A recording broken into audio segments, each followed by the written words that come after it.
প্রতিনিয়ত দুর্ভোগের শিকার হচ্ছে। ভূতনির সাধারণ মানুষের হয়ে আমাদের প্রশ্ন, রাজনীতি করতে করতে কি মানুষের জীবন অমূল্য হয়ে গেছে? কেন প্রতি বছর একই জায়গায় একই ভাঙন, অথচ কোনো স্থায়ী সমাধান নেই? কেন ভূতনির মানুষ বারবার অবহেলার শিকার হচ্ছে? ভূতনির মানুষের কি জীবনের কোনো মূল্য নেই? বারবার শুধু আশ্বাস নয়, বাস্তব পদক্ষেপ চাই। দুই সরকারের রাজনৈতিক দ্বন্দ্বে ভূতনির মানুষ বলি হতে পারে না। আজ ভূতনির দুরবস্থা রাজনৈতিক নয়, মানবিক হওয়া উচিত। রাজ্য সরকার ও কেন্দ্র সরকারের যৌথ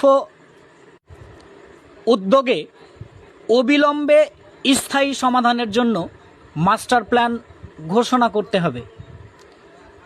ভাঙাবাঁধ মেরামত ও শক্ত করার জন্য জরুরি পদক্ষেপ গ্রহণ করতে হবে।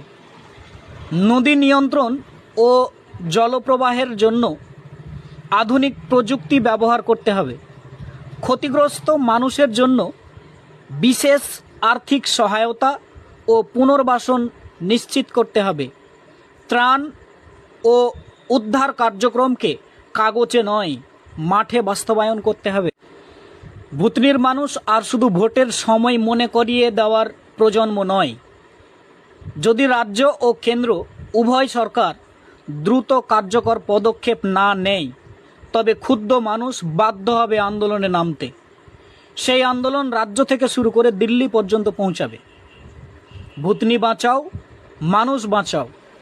আমরা আর আশ্বাস চাই না, স্থায়ী সমাধান চাই। রাজনীতি নয়, জীবনের সুরক্ষা চাই। আমাদের লড়াই কোনো রাজনৈতিক দলের লড়াই নয়, আমাদের লড়াই মানবিক এবং বাঁচার লড়াই। ভূতনি কল্যাণ কমিটির পক্ষ থেকে আমরা তীব্র প্রতিবাদ জানাচ্ছি যে ভয়াবহ বন্যা হয়েছে। 2024-এ প্রায় 2 মাস বন্যা স্থায়ী ছিল। এতে মানুষের বহু ফসল নষ্ট হয়েছে, মানুষের ঘরবাড়ি নষ্ট হয়েছে, রাস্তাঘাট নষ্ট হয়েছে, মানুষের জীবন জীবিকাও বিপন্ন হয়েছিল। আবার 2025-এ প্রথম দফা ও দ্বিতীয় দফার বন্যা শেষ হয়ে তৃতীয় দফার বন্যা শুরু হয়েছে। মানুষের ঘরবাড়ি ডুবে যাচ্ছে, নদীগর্ভে তলিয়ে যাচ্ছে বহু বাড়ি, চাষের জমি নষ্ট হচ্ছে, মানুষের জীবন জীবিকা সম্পূর্ণভাবে ধ্বংস হয়ে যাচ্ছে। হাজারো পরিবার আজ সর্বস্ব হারিয়ে দিশেহারা হয়ে পড়েছে। স্কুল, কলেজ, পথ ঘাট, রাস্তা, এমনকি স্বাস্থ্যকেন্দ্র পর্যন্ত প্লাবিত হয়েছে। কিন্তু এই ভয়াবহ দুর্যোগের পরেও রাজ্য সরকার ও কেন্দ্র সরকারের মধ্যে কোনো কার্যকর উদ্যোগ বা সমন্বয় নেই।